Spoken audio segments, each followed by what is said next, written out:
Alrighty. Well, Charles has joined the chat.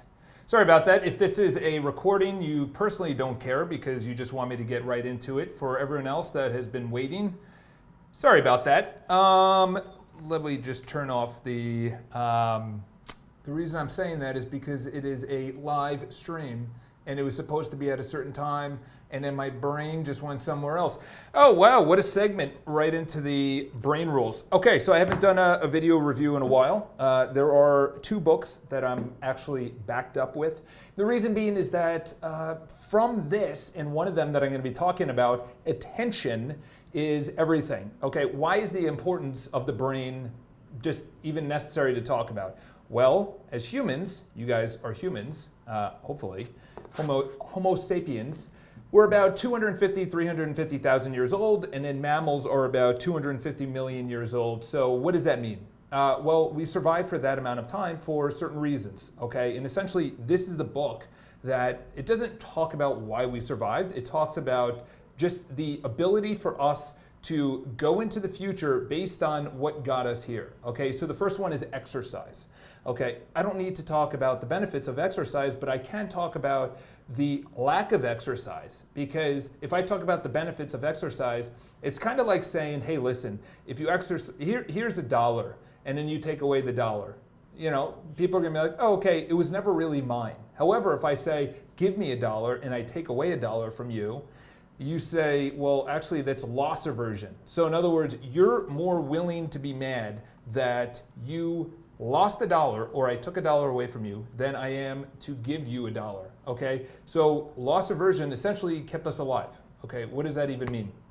It means that if I tell you the benefits of exercise, you'll say, that's great, that's amazing. But what really makes people kick their ass into actually exercising is you have a stroke, you have diabetes, you're overweight, you have something that may happen in the future, dementia, loss of memory, loss of, say, your ability to walk as good and as fluent as possible. So maybe you need to hydrate more, or you want to bulk up so you need protein, whatever that case is.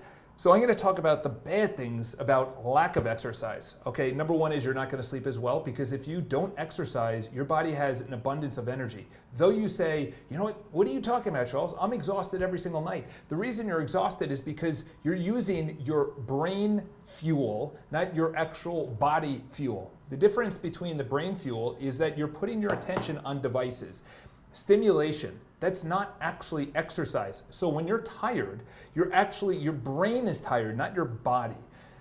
What I'm saying is that when I wake up and I exercise fully and I just get a kick-ass workout in other words, I'm a triathlete, or, you know, essentially that's the category I fall into. This morning I did 3,000 yards, okay? Yesterday I did a 1 hour, or I did 18 on the bike, 18 miles on the bike, and then an 8-mile run, okay? By the time my head hits the pillow, okay, I'm exhausted, I'm out of it, okay?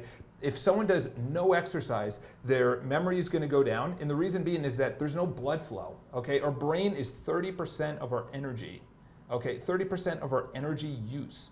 You think, I'm pumping iron, I'm going for a run, that's using fuel, yes. But if you're just sitting down and you're doing computer work, do you understand the amount of computations that's going through your brain at that very moment? It's insane. Go exercise. That's number one. Obviously, yes, the benefits, but it's really look at the lack of exercise. Number two is sleep.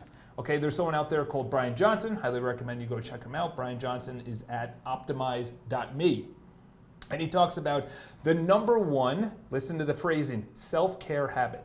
So the number one self-care habit for him is sleep. For me, it's exercise. For someone else, it could be meditation. For someone else, it could be doing something creative, like writing a blog or jamming out on music or something like that. And this is not receiving stimulation. So receiving stimulation is from TV, their phone, social media, drama. That's or listening to music. Maybe that might be a little bit different, but this is actually producing. This is your creative, your number one self-care habit. If you do this, you feel really good. And this isn't, pleasure. This isn't, sex. This is something that you need to have a fulfilling day, okay? Or the one thing that really gets you on the track for the day. So he talks about sleep, okay? Highly recommend you check out Why We Sleep. That book is absolutely phenomenal. People talk about, well, I sleep great when I'm on, say pot or drinking, or there's caffeine, pills. There's so much external stimulation, but the problem is that's not quality sleep. Quality sleep is there's I think four waves that we go into, and then we go back into it. So REM sleep is the deepest sleep that you can get. And essentially what you're doing is you're reviewing the day, and your brain wires together the good and the bad throughout the day. Okay, so if you experience something that was very life-altering, you crossed the street while listening to your headphones and looking down at your cell phone, and you almost got hit by a car, your brain will actually wire together that when you approach a sidewalk, your brain wiring will say, danger, look up, okay? Because the thing is, your brain, and we'll talk about wiring in another one, gets wired through whatever you did during that day. So really what you want to do, Dr. Joseph Dispenza has talked about this, is that if you want to change your habits, if you want to change who you are, you can't keep on doing the same thing, because essentially what you're doing is you're solidifying the wiring in your brain, which, I'm going to go over a little bit more now, but sleep does that. That's why you sleep. There is no benefit to sleep. Sleep, you can't procreate, you cannot look for food, you cannot protect yourself. It's actually advantageous when you sleep for predators to prey on you. There is no evolutionary benefit to sleep, except we know, or at least scientists know, 99% of all the animals and mammals and everything alive sleeps. Even down to the smallest, just microscopic, whales, birds, everything sleeps. Even it could be 45 seconds, 45 minutes, or 12 hours. Some of them. Sleep is necessary. You have to go to sleep right at the same time every single day. You have to wake up at the same time, roughly within 15-20 minutes, because your body needs to go on the same circadian rhythm. Okay, and then before you go to bed, don't have a ton of water, don't have any alcohol, don't smoke pot, don't have food right before you go to bed, or take any pills. That hinders your quality of sleep. That's why when you wake up and you're still tired, you say, but I slept for 10 hours. Yeah, but that was very just level 1 sleep. That wasn't going into deep sleep. And when you go into deep sleep, your body actually is really in a comatose state. Your muscles are just tightened and frozen, and it's unbelievable. Just the Matthew Walker is Why We Sleep. Moving on, stress. This is it. What else do I say about it? Stress. Okay, so this we've already conquered. We've conquered housing. Okay, so I'm going from when Homo sapiens, or even before us, say bonobos, which our closest ancestors are bonobos. We came down from the trees, and then we started going bipedal, which is walking up instead of on all fours, and that saved energy. Our brains got bigger, blah, blah, blah. I'm not going to go into that. However, around that, which is we've conquered our predators who preyed on us. We've conquered water and food, sanitary conditions, in other words, waste. So we've housing, we've conquered all of our hierarchy of needs. The number one future thing is mental health. Okay, I've talked about it many times, is that if you don't conquer mental health and you start masking it with drugs or porn or your TV or TV addiction, drama, politics, just all these things that are just, I'll talk about attention next.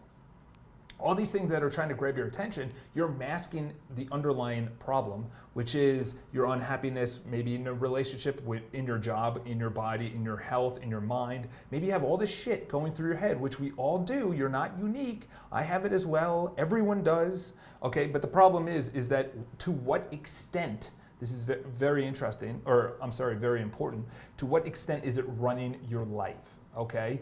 You need intentional stressors, okay? Intentional stressors is picking up a 25-pound dumbbell and stressing your bicep. It is intentionally pushing yourself outside of your comfort zone by making sales calls, by approaching someone for business or asking for their number, or intentionally learning a new language, or playing a new instrument, or exploring a new culture, or traveling. In other words, that actual just Non-stagnation, which I'll talk about later, is necessary for intentional stress, okay? Unintentional stress is you considering something that happened in the past and you're still thinking about it, or something that may happen in the future, okay? I'm gonna talk about something that's gonna be a little bit controversial, is that, as a triathlete, you're very attuned to other triathletes because there's not many of us throughout the world. Yes, it's a very niche community, but so far this year, there's been 5 swimming deaths, okay? So swimming is, and this is the thing, is that people are like, how do you drown? If you're swimming in a pool, it's easy because you can go to the side of the pool. If you want to stop, you could put your feet down. But if you're in a lake and you're surrounded by hundreds or thousands of people that are kicking you and punching you and swimming over you, and you're saying, Charles, that's a little over dramatic. Talk to a triathlete, because that's exactly what happens. When you can't see more than 2 feet under where you're actually looking, it's all black. It's lake, it's dark, it's disgusting. You're not in Aruba. Imagine just being out in the middle of the ocean, okay? And there's so many people around you. You can't just grab onto something when you start freaking out or you're tired, okay? So there's been 5 swimming deaths. Why hasn't there been any deaths on, say, cycling, where your heart rate is actually sometimes higher than swimming, actually consistently higher than swimming, or on running when it is definitely higher? The thing is that when you add in swimming, which is heavy exercise in of itself, and you add in the stress, people are not used to the stress of someone pushing them under, or they go for a stroke, through their stroke, they're going for air, and then water gets pushed into their mouth, and then they go like this, and right when they thought they were going to get water, they get water, they get stressed out. That adds to their heart rate, that adds to just cortisol running throughout your body, and then psychologically and then physically, your body can't handle it. People are putting it on, and listen, I don't know about these cases, okay, but they're putting it on that they're in ill health, okay, but if they trained as much as they did to actually become a triathlete and go into a triathlon and do what they did, you are intentionally putting stress on your body, by biking, running, and swimming.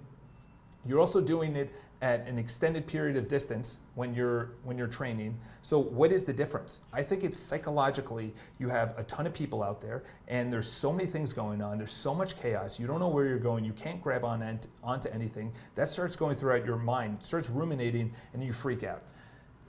We are going to continuously, I would say, go through a really tough time in society if we keep on sheltering, if we keep on taking away challenges and risks, and there's just an abundance of safe spaces, or, my feelings are hurt, my emotions are hurt. The problem is that if I keep on telling you, dude, you're an awesome person, you're awesome, don't worry about it, that person doesn't believe it. Look at all the suicides of people that had it all. If you want to talk about Chris Cornell, or, Bennington, I think is his name, from Linkin Park, 2 singers, or even the comedian that took his life, or that chef. I'm sorry, I'm blanking on all these names, but these are people that had it all. They had the money, they had the fame, they had the accolades, but they didn't believe it themselves.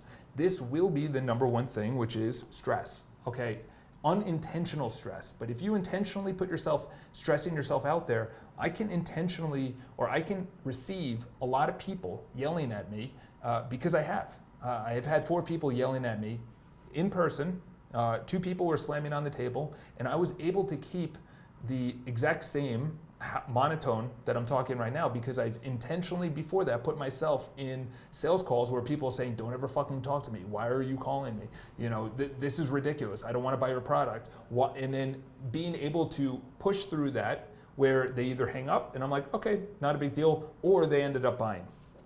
Moving on, wiring. I already talked about it, whatever wires together, fires together. But I'm just gonna leave you with this on the wiring, which is the longer you keep on doing the habit, the harder it is to unwire and then rewire a better habit. So in other words, if you're not used to going to the gym for decades, it's gonna be so hard, to unwire and then start going to the gym.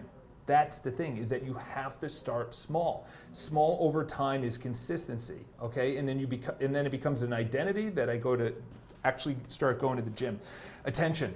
This is, Yuval Noral Harari's, however you say that guy's name, which is Homo Deus, or Homo Deus, I should say, is he said where you put your attention is one of the main themes in this book, which is everyone is trying to get your attention. Social media, emails, text, all these push notifications, obviously TV, politics.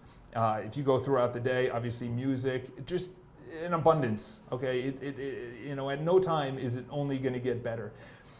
Or is it going to get better? It's really up to you. You cannot blame anyone but yourself because you are not doing your number one thing. Your number one thing for me is actually making sales calls. The number one thing for you could be, eating right, or meditating, or going to the gym, or sleeping properly. It is only up to you. It's where you're putting your attention. It's where you're putting your attention when you need it, for how long you need it. Okay?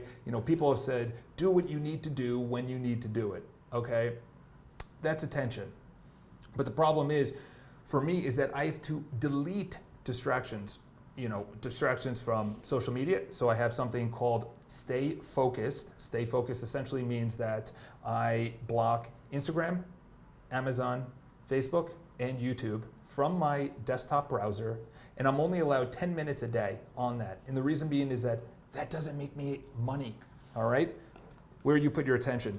He goes over memory, sensory integration, vision, music, gender, and exploration. So let's just go over gender and then exploration. Obviously, male and female is completely different in the brain wirings. If you want to read a great book on this, it's called The Female Brain, highly recommended. It's, in short, males like things, females like people. Okay, that's just basic. That is studied through God knows how many reports, and it's just understood, okay, that there is a difference, and that book actually goes deep into it. But I'm gonna go into exploration. I'll leave you guys on that. Highly recommend you pick up the book. It is a little bit longer, it is a little bit deeper in the reading, but 260 pages, it's pretty deep in the 260 pages. I'll just go into exploration. I've talked about this. Number one thing that I wanna do, my impact, is making personal development and or reading nonfiction books cool. That's essentially what I want to do, is that I want to be that person that says, hey, listen, don't worry about it. If you're bad at accounting, or you're bad at relationships, or you're bad at marriage or parenting or whatever, it's fine to actually ask for help. Okay, it's fine to bring on a coach. It's fine to hire someone that's a professional in that. A lot of people are pushing this, you're good the way you are. No, you're really not. You're on the path of debt. You're on the path of unhappiness. You're on the path of diabetes or stroke or death. That's not good. Telling someone that they're fine the way they are and they don't believe it is the worst thing that you could tell them, okay? That is the worst, because unless they believe it, you're literally just telling them you're fine the way you are, don't improve, but the person says, if I'm fine the way I am, and I'm not, and I don't like where I am, I guess I can improve. That is an external locus of control. You're putting everything you believe, just your ability to create your life on the external. What does the government say? What does society say? What is social media, my sphere of influence, my family, schools, whatever? What are they saying about me? Instead of, you know what? Who cares what they say? I need to improve on my ability to react or interact with people, or to sell, or to market, to influence. Okay, it's taken me 22 years to actually understand that I am I was ignorant and arrogant piece of shit that essentially thought he knew everything. And then I picked up a book and I was like, oh, okay, I guess you can learn how to have friends and to influence people. And then the next book was, oh, I guess you can learn about fear. I had no idea. I had a complete fixed mindset, as Carol Dweck talks about. So if you guys want to read, highly recommend the book. If you guys have any comments, leave it in the comments below. But I do recommend, on the exploration, is that your brain will atrophy. You will go to dementia. You will go to a really bad bottomless pit of despair. And it will happen very quickly if you are not exploring, if you are not challenging yourself, if you're not taking risks, if you're not actually pushing your comfort zone, if you're doing the exact same thing every single day and you're convincing yourself, I'm fine, I'm fine, I'm fine, when in fact, deep down inside, you're really not fine. Exploration is a lot of things, including new instruments, language, exploring the world, pushing your comfort zone, maybe public speaking, putting out a blog, producing a video, sending out an ebook to your clients, whatever the case is. I have no idea what it is for you. But you have to understand that truth and the understanding of who we are and not who we want to be is everything, okay? Emotions is not good. Feelings are not good, okay? What is good is taking action and understanding that, yeah, you know what? I don't want to go to the gym right now. Yeah, you know what? This person's a piece of shit. So you don't talk with them, regardless of what they think. Or, you know what? I disagree with what everyone's saying. So have an amazing day. If you guys have any questions, leave in the comments below. I'll obviously be going live a little bit more, but I'm really happy where I am business-wise, and obviously with more money, I'm going to be bringing in a videographer. If you guys have any questions, leave in the comments below, and obviously pick up the book. There's a link. Have an amazing day. Have an amazing weekend. Happy Father's Day to all those fathers out there. And of course, I'll be back with some better content and maybe some better books. I'm looking at them right now. Alter Ego